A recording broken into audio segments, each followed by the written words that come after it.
She announced our divorce like it was a party trick. Everyone laughed, waiting for me to break. I didn't. I smiled, paid the bill, and walked out. That was the moment everything started falling apart. Just not for me. Before we go any further, do me a favor. If you like stories where silence hits harder than shouting, where patience beats manipulation, hit subscribe, tap like, and leave a comment. Trust me, you'll want to stay for this one. It started on what was supposed to be a celebration. My wife, Lauren, insisted we have her birthday dinner at an upscale steakhouse downtown. White tablecloths, low lighting, the kind of place where the menus don't have prices. That alone should have tipped me off. Lauren always said fancy restaurants were a waste of money. Yet there she was, glowing, dressed to the nines, looping her arm through mine like we were the perfect couple. The table was set for 6. Her inner circle was already there. Megan, always perfectly styled. Brittany, flashing a designer purse like a trophy. And Samantha, the kind of woman who thrived on chaos but called it honesty. They greeted us with air kisses and wide smiles that didn't quite reach their eyes. I pulled out Lauren's chair, kissed her cheek, played my part. Inside, though, I felt that familiar quiet tension, the kind you get when something's off but you can't name it. The women launched into their usual chatter about social media drama and other people's lives. I nodded when expected, scrolled my phone, kept things easy. Halfway through the meal, Lauren set her fork down, not gently, deliberately. The table went silent. Even the clinking of glasses around us seemed to fade. She looked at me, not with anger, not with sadness, but with anticipation. "I've been doing a lot of thinking," she said, her voice loud enough for nearby tables to hear. "And I don't think this marriage is working anymore." A few heads turned. Megan's lips twitched like she was holding back a smile. "I want a divorce," Lauren continued, calm and clear. "I need space. I need to find myself." It felt staged, rehearsed, like a line delivered for an audience. Her friends leaned in, eyes bright, waiting, watching. I looked at Lauren for a long second. 4 years of marriage, inside jokes, quiet mornings, long workdays that ended with us on the couch, tired but together. And now this, served up in public like entertainment. I set my fork down, took a sip of my drink. "Okay," I said. That one word sucked the air out of the table. Lauren blinked. "Okay?" she repeated, sharper now. "That's it?" I reached into my wallet, placed cash on the table, enough to cover my meal and the tip, stood up slowly. Every movement felt calm, controlled. "If that's what you want," I said evenly, "we'll talk about it later, not here." Her friends stared at me like I'd just ruined the show.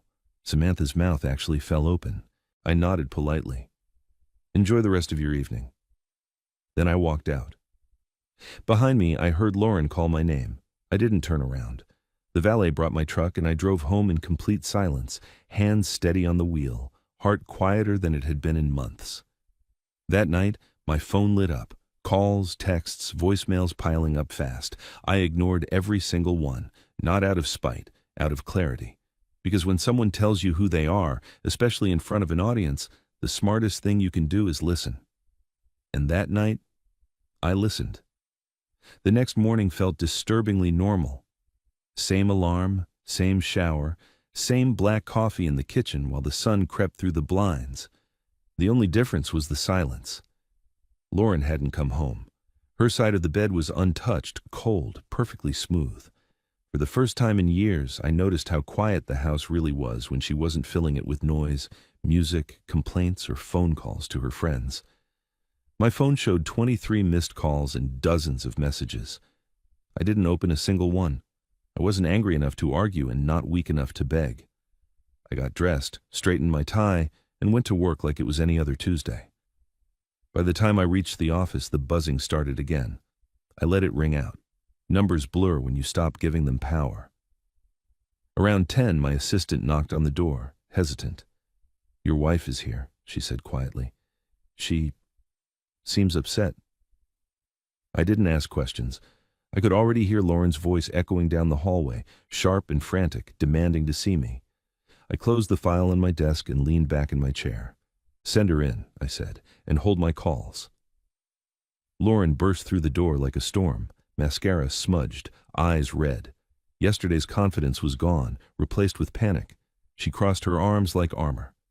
"You can't just walk away from our marriage," she snapped. "You embarrassed me." I studied her for a moment, really looked at her. This woman I'd shared a life with now felt strangely unfamiliar. "Yesterday," I said calmly, "you announced you wanted a divorce. Today you're angry because I didn't fight you on it.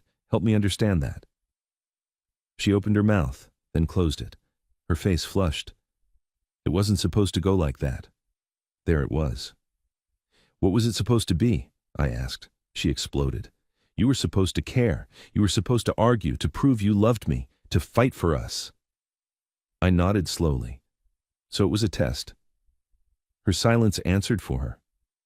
"And your friends," I continued. "They knew about this?"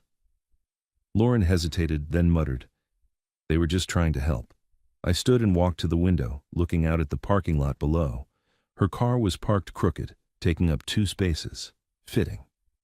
"In 4 years," I said, still facing the glass, "when have I ever played games with you? When have I tested you? When have I embarrassed you in public to see how you'd react?" "That's not the point," she said weakly. "That's exactly the point." I turned back to her. "You treated our marriage like entertainment, like something to poke and prod for a reaction." Tears started falling. Real ones this time. She reached for my hand. "It was a mistake," she whispered. "We can forget it. Move on." I gently pulled my hand away. "No. Because now I know something I can't unknow. When things get hard, you don't talk to me. You run to your friends. And together, you turn my life into a spectacle." Her voice cracked. "I love you." "I believe you think that," I said quietly. "But love doesn't test. Love doesn't humiliate." I picked up my phone. "I called a lawyer this morning." Her head snapped up. "You're serious?" "I always am." She stared at me like I was a stranger. "You're being cruel." "I'm being honest," I replied. "There's a difference." I sat back down, already dialing. "My lawyer will contact yours. We'll keep this civil." She stood there for a long moment, maybe hoping I'd crack, maybe waiting for the version of me who used to fix everything. When I didn't look up, she turned and slammed the door hard enough to shake the frame. When the sound faded, the office felt calm, clear, like a storm had finally passed. 2 months later, I was grabbing lunch at a small deli near the office when I saw Megan sitting alone, staring at her phone, tears running down her face. The same woman who'd watched my marriage unravel with a grin. I should have walked away. I didn't. "Rough day?" I asked, stopping by her table. She laughed bitterly. "My husband moved out." I sat down, and that's when I realized the silence I'd chosen was starting to echo far beyond my own life. Megan looked smaller than I remembered. No perfectly controlled smile, no confident posture, just a woman slumped in a booth, gripping her phone like it had personally betrayed her. I sat across from her without asking permission. She didn't tell me to leave. "He found out," she said quietly, staring at the table. "About the birthday dinner, about the whole idea." I didn't say anything. Silence has a way of making people fill it with truth. "My husband asked why I thought humiliating someone's marriage was funny," she continued. "I told him we were just trying to help. That's when he looked at me like he didn't recognize me anymore." Her voice cracked. She pressed her lips together, trying to keep control. "He asked whose idea it was," she went on, "and I told him." I leaned back slightly.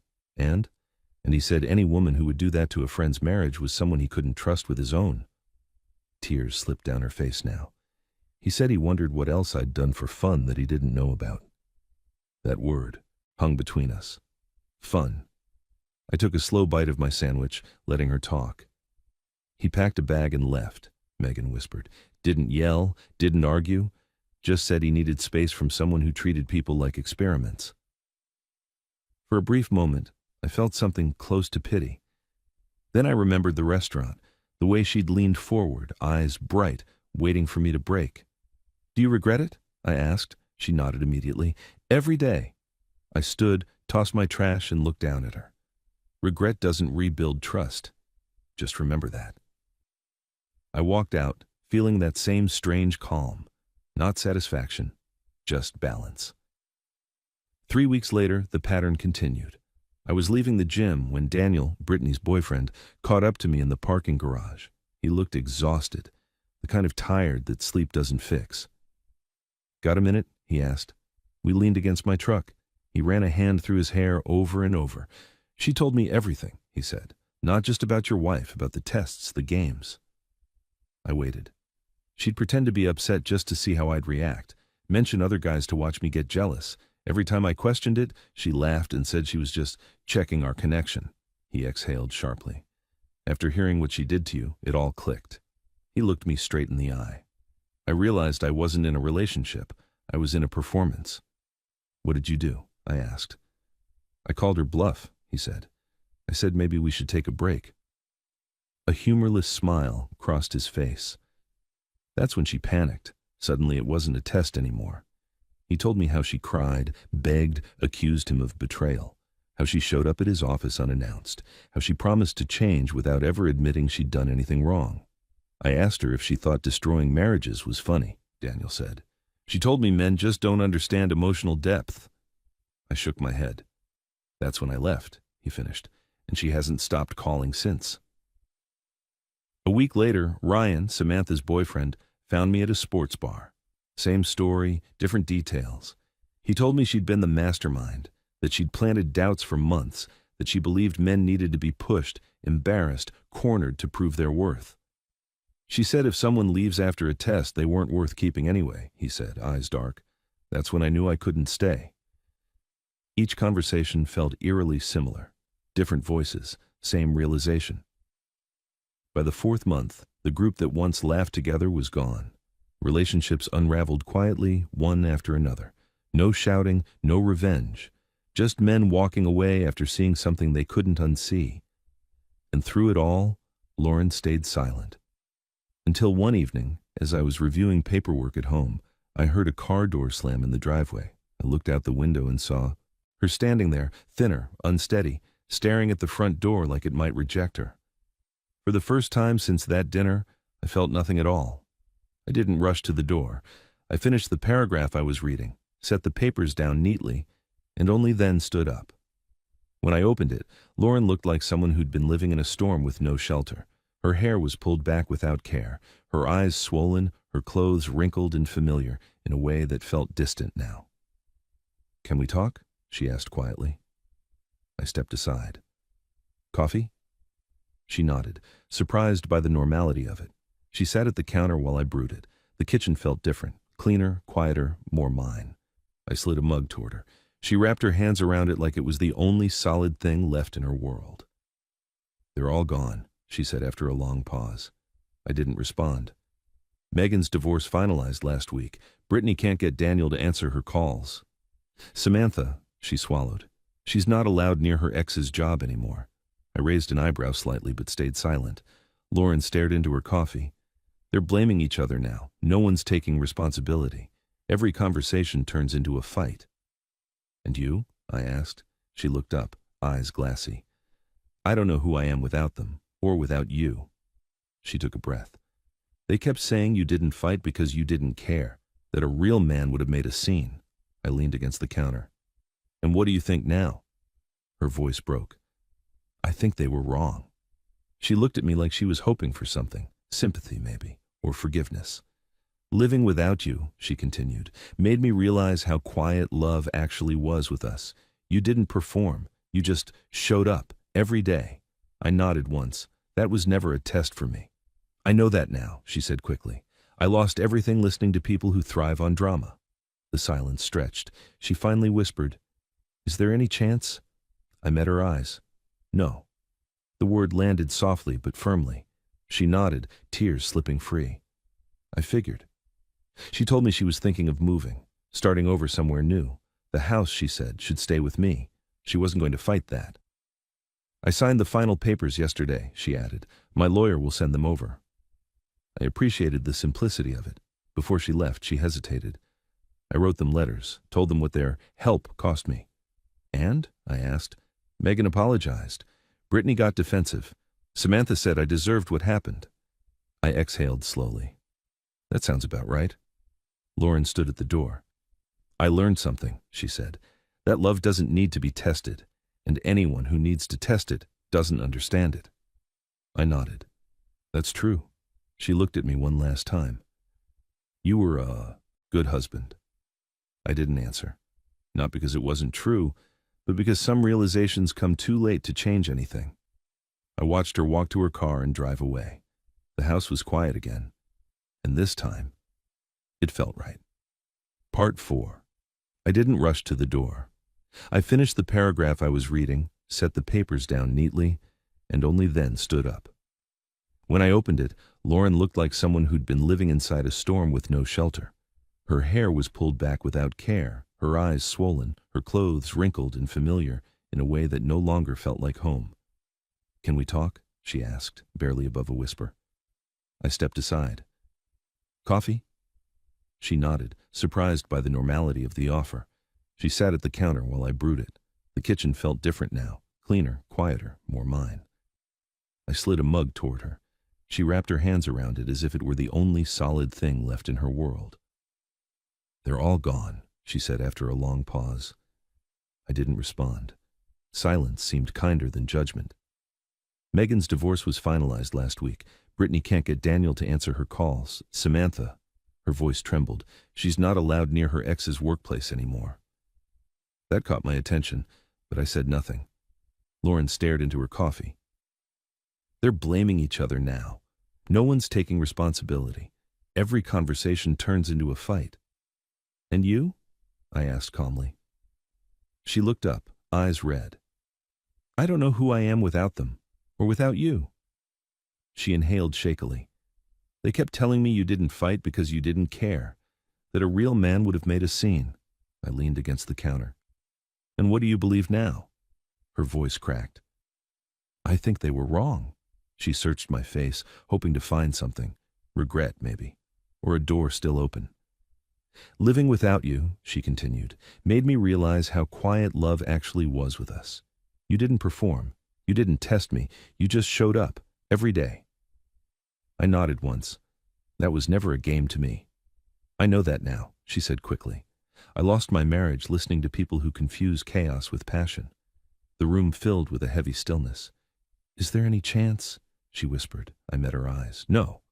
It wasn't harsh, just final. She nodded, tears spilling freely. I figured. She told me she was thinking of moving, somewhere new, a clean break. The house should stay with me, she said. She wasn't going to fight it. I signed the final papers yesterday, she added softly. My lawyer will send them over. I appreciated the lack of drama. Before she left, she hesitated at the door. I wrote them letters, told them exactly what their help cost me. And, I asked. Megan cried and apologized. Brittany got defensive. Samantha said I deserved everything that happened. I exhaled, slowly. That tracks.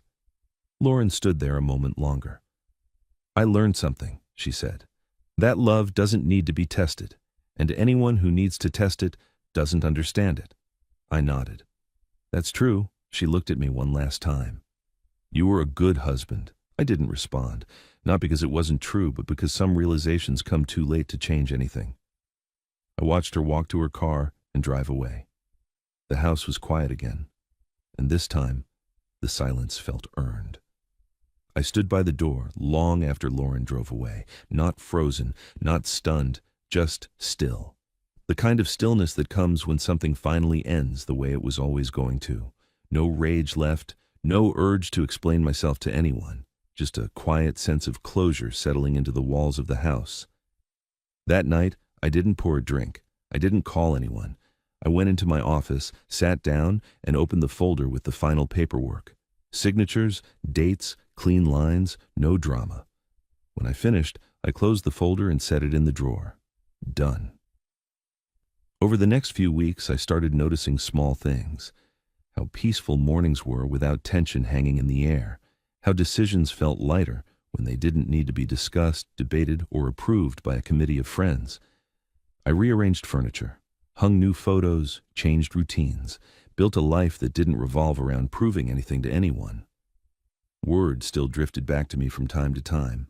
Not gossip, more like echoes. Megan had moved closer to her sister. Brittany switched jobs and stopped posting online altogether. Samantha. People stopped mentioning her. That kind of silence usually means bridges burned beyond repair. And Lauren? She left town, packed what she needed and went back to where she grew up. No dramatic goodbye, no last message, just distance. Sometimes that's the only apology people are capable of giving. A few months later, I ran into Daniel at a hardware store. He looked lighter, healthier. He told me he'd started dating someone new, someone calm, someone who didn't test him. Feels strange, he admitted, being with someone who doesn't try to push my buttons. That's not strange, I said. That's normal. He smiled like the thought was settling in for the first time.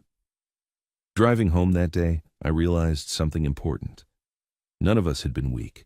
We'd just been surrounded by people who mistook manipulation for depth and chaos for connection.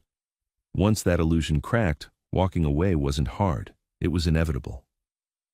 One evening, my sister called. She didn't ask about the divorce. She just said, "You sound like yourself again." That stuck with me, because that's what it really was about. Not winning, not revenge, not proving anyone wrong. It was about recognizing the moment someone stopped treating love like a partnership and started treating it like a performance. Lauren wanted me to fight, to argue, to beg, to play my role. But the strongest move I ever made was refusing to audition. I didn't raise my voice. I didn't expose anyone. I didn't need to. I just believed her when she told me she didn't want to be married anymore, and I acted accordingly. That decision cost her everything she thought was stable. It gave me everything I'd forgotten I deserved: peace, clarity, self-respect. So if there's one thing I learned from all this, it's simple. When someone turns your relationship into a test, the only way to pass is to walk away. Love that has to be proven under pressure isn't love. It's control wearing a nice outfit. And silence? Silence is often the loudest answer you can give. If this story resonated with you, if you've ever been tested, pushed, or underestimated, subscribe, like, and leave a comment. I read every one. Your support keeps these stories coming, and the next one might hit even closer to home. Thanks for listening.